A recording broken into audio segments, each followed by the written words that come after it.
സൂരജ്, എന്താണ് നൽകാൻ കഴിയുന്ന വിവരങ്ങൾ?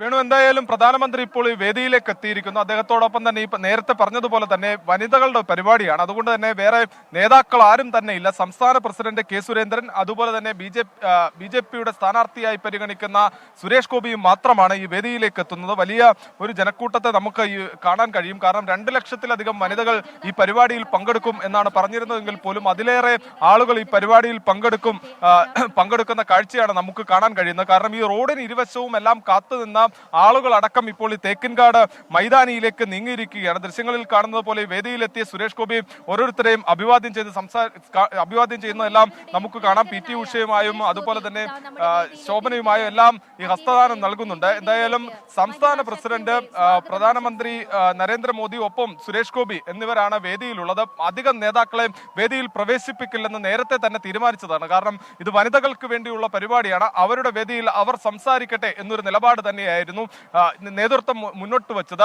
വേണു സൂചിപ്പിച്ചതിൽ നിന്ന് തന്നെ നമുക്ക് തുടങ്ങാം. കാരണം പലപ്പോഴും കേരളത്തിൽ പല അടവും BJP പയറ്റി നോക്കിയിട്ടുണ്ട്. പക്ഷേ ജയിച്ചു കയറുക എന്നത് പ്രയാസകരമായ നിമിഷങ്ങളിലൂടെയാണ് എന്നും കടന്നു പോയിട്ടുള്ളത്. പക്ഷേ ഇത്തവണ പ്രധാനമന്ത്രി കേരളത്തിലേക്ക് എത്തുമ്പോൾ ഈ വനിതാ ബില്ല് കയ്യിൽ കരുതി എത്തുന്നത് പോലെ വേണം നമുക്ക് വിശേഷിപ്പിക്കാൻ. കാരണം ഈ വനിതാ ബില്ലിന്റെ നേട്ടം അത് പൊതുജനങ്ങളിലേക്ക് എത്തിക്കുക, പ്രത്യേകിച്ച് ഈ വനിതകളിലേക്ക് ആ നേട്ടം പറഞ്ഞെത്തിക്കുക എന്നുള്ളത് തന്നെയാണ് പ്രധാനമന്ത്രി ലക്ഷ്യം വെക്കുന്നത്, BJP നേതൃത്വവും ലക്ഷ്യം വെക്കുന്നത്. അതുകൊണ്ട് തന്നെയാണ് ഈ വനിതകളെ പങ്കെടുപ്പിച്ചു. പക്ഷേ സൂര്യസജി, കേരളത്തിന്റെ സാഹചര്യം വ്യത്യസ്തമാണ്. ഇവിടെ ഈ വനിതാ ബില്ല് എന്ന് പറയുന്നത് നേരത്തെയും പാസ്സാക്കപ്പെട്ടിട്ടുള്ളതാണ് എന്ന രാഷ്ട്രീയ ബോധം കേരളത്തിലെ വനിതകൾക്കുണ്ട്.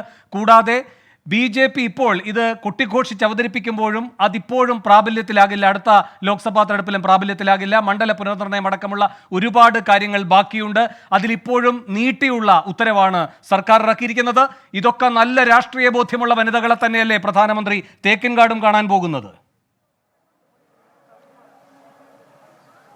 വേണു, അത്തരത്തിലൊരു രാഷ്ട്രീയ സാഹചര്യത്തെ കൂടി നമ്മൾ വിലയിരുത്തുമ്പോൾ എന്തായാലും ഈ തേക്കിൻകാട് വന്നിട്ടുള്ളവരെ സംബന്ധിച്ച് അവർ BJPയുടെ കടുത്ത പ്രവർത്തകരാണ്. പക്ഷേ മോദിയെ കാണാൻ വേണ്ടി ഈ റോഡിന് ഇരുവശവും കാത്തുനിന്ന സ്ത്രീകൾ ഏറെയുണ്ട്. അവർക്ക് മുന്നിലേക്ക് തന്നെയാണ് ഈ രാഷ്ട്രീയം മുന്നോട്ട് വെക്കുന്നത്. പക്ഷേ എന്നാൽ പോലും ഇന്ന് ഈ ചോദ്യം നമ്മൾ BJPയുടെ സംസ്ഥാന അധ്യക്ഷനോടക്കം ചോദിച്ചപ്പോൾ അദ്ദേഹം പറഞ്ഞത് BJPക്ക് കൃത്യമായി സ്ത്രീപക്ഷ രാഷ്ട്രീയത്തിൽ ഒരു നിലപാടുണ്ട്. BJPയുടെ മണ്ഡലം പ്രസിഡന്റുകളിൽ ഏറിയ പങ്കും, അതായത് സ്ത്രീകളെ പരിഗണിച്ച ഒരേ ഒരു പാർട്ടി എന്ന് പറയുന്ന BJP മാത്രമാണ്. സംസ്ഥാനത്ത് ഒരു മണ്ഡലം ഏത് പാർട്ടിയുടെ എടുത്ത് പരിശോധിച്ചാലും അവർക്ക് ഇത്രയും അധികം മണ്ഡലം പ്രസിഡന്റുമാരായ വനിതകളില്ല എന്നൊരു വെല്ലുവിളി ഇന്ന് BJP സംസ്ഥാന അധ്യക്ഷൻ ഉൾപ്പെടെ നടത്തിയിരുന്നു. അതുപോലെ തന്നെ കേരളത്തിലെ എടുത്ത് പരിശോധിക്കുകയാണെങ്കിൽ പാർലമെന്റിലേക്ക് മത്സരിക്കുന്ന സ്ഥാനാർത്ഥികളിൽ പോലും വനിതാ പ്രാതിനിധ്യം എക്കാലവും BJP ഉയർത്തിപ്പിടിച്ചിട്ടുണ്ട്. അത്തരത്തിൽ ആ BJP ഉയർത്തിക്കാണിച്ച സ്ത്രീ ശാക്തീകരണം അല്ലെങ്കിൽ സ്ത്രീപക്ഷ രാഷ്ട്രീയത്തിന്റെ തുടർച്ചയാണ് ഈ വനിതാ ബില്ലിലൂടെ മുന്നോട്ട് വെക്കുന്നത് എന്നുള്ളതാണ് BJP പറയുന്നത്. അതിന്റെ തുടർച്ച, അതായത് BJPയുടെ വനിതാ രാഷ്ട്രീയം ചർച്ചയാക്കുക, അത് സംവാദിക്കുക, അല്ലെങ്കിൽ അതിന് പറ്റിയ ഒരു വേദി ഒരുക്കുക എന്നുള്ളത് തന്നെയാണ്. വേണു സൂചിപ്പിച്ചതുപോലെ ഒട്ടേറെ രാഷ്ട്രീയ വിഷയങ്ങളുണ്ട്. കാരണം ഈ സംസ്ഥാന സർക്കാരിനെ സംബന്ധിച്ച് കേരളത്തെ കേന്ദ്രം വേട്ടയാടുന്നു എന്ന അടക്കമുള്ള വലിയ വിമർശനങ്ങളുണ്ട്. ഈ നവകേരള സദസ് എന്ന് പറഞ്ഞുകൊണ്ട് ആഴ്ചകൾ നീണ്ടുനിന്ന മുഖ്യമന്ത്രിയുടെ പര്യടനം, അവിടെ മന്ത്രിമാരും മുഖ്യമന്ത്രിമാരും എല്ലാം ചർച്ചയാക്കിയത് ഈ കേന്ദ്രത്തിനെതിരെയുള്ള വിമർശനമായിരുന്നു. ആ കേന്ദ്ര വിമർശനങ്ങൾ പൊതുജനങ്ങളിലേക്ക് എത്തിക്കുന്നതിന് വേണ്ടി മുഖ്യമന്ത്രിയും മന്ത്രിമാരും ഒരു കേരളമാകെ സഞ്ചരിച്ചുകൊണ്ട് ആ വിമർശനങ്ങൾ ഉയർത്തുന്ന കാഴ്ച നമ്മൾ കണ്ടതാണ്. അതിന് തൊട്ടു പിന്നാലെ, അല്ലെങ്കിൽ ആ നവകേരള സദസ്സിന് കൊടി ഇറങ്ങിയതിന് തൊട്ടു പിന്നാലെയാണ് തൃശ്ശൂരിലേക്ക് പ്രധാനമന്ത്രി എത്തുന്നത് എന്നൊരു രാഷ്ട്രീയ സാഹചര്യം കൂടിയുണ്ട്. അതുകൊണ്ട് തന്നെ ഈ കേന്ദ്രത്തിനെതിരെ സംസ്ഥാന സർക്കാർ, പ്രത്യേകിച്ച് മുഖ്യമന്ത്രിയുടെ നേതൃത്വത്തിൽ മന്ത്രിമാർ ഉയർത്തിയ വിമർശനങ്ങൾക്ക് കൂടിയുള്ള മറുപടി, ആ മറുപടിയാകും തേക്കിൻകാട് നമ്മൾ കാണുന്നത് എന്നുള്ളതാണ് നമ്മൾ പ്രതീക്ഷിക്കുന്നത്. ശരി, പക്ഷേ സൂര്യസജി, അപ്പോഴും ഏറ്റവും ഒടുവിലത്തെ വിവാദം എന്ന് പറയുന്നത് പ്രധാനമന്ത്രി ബിഷപ്പുമാർക്കടക്കം നൽകിയ വിരുന്നുമായി ബന്ധപ്പെട്ടുള്ളതായിരുന്നു. ആ കാര്യത്തിൽ ഇപ്പോൾ 2 തരത്തിലുള്ള ഇടപെടലുകൾ മുഖ്യമന്ത്രിയുടെ ഭാഗത്ത് നിന്ന് ഉണ്ടായിട്ടുണ്ട്. ഒന്ന്, മുഖ്യമന്ത്രി പറയുകയുണ്ടായി, ഒരു ഉന്നത സ്ഥാനീയൻ ഇരിപ്പുണ്ടായിരുന്നു ഈ കാര്യങ്ങളെല്ലാം മണിപ്പൂരിൽ നടക്കുമ്പോൾ, ആ ഘട്ടത്തിൽ ഇടപെട്ടിട്ടില്ല എന്ന്. അത് മോദിയെ കുത്തിനോപ്പിക്കുന്ന വിമർശനമാണ്. അതൊരു രാഷ്ട്രീയ യാഥാർത്ഥ്യമാണ്. മോദി ഈ കാര്യത്തിൽ ഇനിയും അവിടെ സന്ദർശനമടക്കം നടത്തിയിട്ടില്ല. അവിടെ ഇപ്പോഴും കലാപഭൂമിയായി മാറിയിരിക്കുന്നു. സൈന്യത്തിന് നേരെ വരെ ആക്രമണം നടക്കുന്നു. 80-ലധികം ദിവസത്തിന് ശേഷമാണ് അവിടെ അനാഥ മൃതശരീരങ്ങൾ പോലും സംസ്കരിക്കുന്ന സാഹചര്യമുണ്ടായത്. ഇതൊക്കെയുണ്ട്.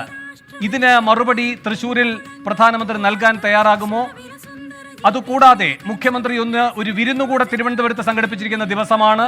വിവാദമാകുമെന്ന് BJP മനപ്പായസമുണ്ട കാര്യങ്ങളിലെല്ലാം വിരാമം ഇട്ടുകൊണ്ടുള്ള പങ്കാളിത്തമാണ് അവിടെയും കണ്ടിരിക്കുന്നത്. ഈ കാര്യത്തിലൊക്കെ നേരിട്ടുള്ള മറുപടിക്ക് എത്രത്തോളം സാധ്യത? വേണു, പ്രധാനമന്ത്രിയുടെ ഈ സന്ദർശനം നിശ്ചയിച്ച വേളയിൽ തന്നെ പ്രധാനമന്ത്രിയുടെ ഓഫീസ് നേരിട്ട് തൃശൂർ അതിരൂപതയുമായി ബന്ധപ്പെട്ടിരുന്നു. പ്രത്യേകിച്ച് ഈ തൃശൂർ അതിരൂപതയെല്ലാം ഈ മണിപ്പൂർ വിഷയവുമായി ബന്ധപ്പെട്ടുകൊണ്ട് വലിയ വിമർശനം ഉയർത്തിയതാണ്. സുരേഷ് ഗോപിക്കെതിരെ അവരുടെ മുഖപത്രത്തിൽ പോലും എഴുതുന്ന മുഖപത്രത്തിൽ പോലും ലേഖനങ്ങൾ വരുന്ന ഒരു സാഹചര്യം ഉണ്ടായിരുന്നു. അതിന് തൊട്ടു പിന്നാലെ പ്രധാനമന്ത്രി തൃശൂരിലേക്ക് നടത്തുന്ന ആ സന്ദർശന വേളയിൽ ആദ്യം പോലും കാണാൻ അനുമതി തേടിയത് തൃശൂർ അതിരൂപതയോടായിരുന്നു. തൃശൂർ അതിരൂപതയോട് കാണാൻ സമയം ചോദിച്ചിരുന്നു. ഇന്നും ഒരു സസ്പെൻസ് അക്കാര്യത്തിൽ നിലനിൽക്കുന്നുണ്ട്. പ്രധാനമന്ത്രി ഇവിടെ നിന്ന് മടങ്ങുന്ന വേളയിൽ 15 മിനിറ്റിന് ശേഷം മാത്രമേ ഈ വേദിയിലെ പരിപാടി അവസാനിച്ചാൽ പോലും അവിടെ നിന്ന് പ്രധാനമന്ത്രി മടങ്ങൂ എന്നുള്ളതാണ് നമുക്ക് ലഭിക്കുന്ന വിവരം. അങ്ങനെയെങ്കിൽ ആ സസ്പെൻസിൽ സൂക്ഷിക്കുന്നത് തൃശൂർ അതിരൂപതയുമായുള്ള ചർച്ചയാണോ, അല്ലെങ്കിൽ തൃശൂർ അതിരൂപതയുടെ പ്രതികൾ അവിടെ എത്തുമോ എന്ന് ഉൾപ്പെടെ നമുക്ക് കാണേണ്ടതുണ്ട്. അതുപോലെ തന്നെ വേണു ഇന്ന് സൂചിപ്പിച്ച ഒരു കാര്യമുണ്ട്. ഇന്ന് മുഖ്യമന്ത്രി വിളിച്ച ഒരു അത്താഴ വിരുന്ന് കൂടി നടക്കുന്നുണ്ട്. ആ അത്താഴ വിരുന്നിൽ ഈ തൃശൂർ അതിരൂപതയുടെ ആർച്ച് ബിഷപ്പ് പങ്കെടുക്കുന്നില്ല എന്നുള്ളത് തന്നെ BJPയെ സംബന്ധിച്ച് ഏറ്റവും വലിയ മുതൽക്കൂട്ടാണ്. കാരണം തൃശൂരിൽ പ്രധാനമന്ത്രി എത്തുന്ന വേളയിൽ ഏറ്റവും വലിയ വിമർശനങ്ങൾ ഈ മണിപ്പൂർ വിഷയത്തിൽ ഉയർത്തിയ ഈ തൃശൂർ അതിരൂപതയുടെ ആർച്ച് ബിഷപ്പിനെ പോലും ഇന്ന് മുഖ്യമന്ത്രി വിളിച്ചിരിക്കുന്ന വിരുന്നിലേക്ക് വിളിക്കാത്തൊരു സാഹചര്യമുണ്ട്. അദ്ദേഹത്തിന് പോലും വേദിയില്ലാത്തൊരു സാഹചര്യമുണ്ട്.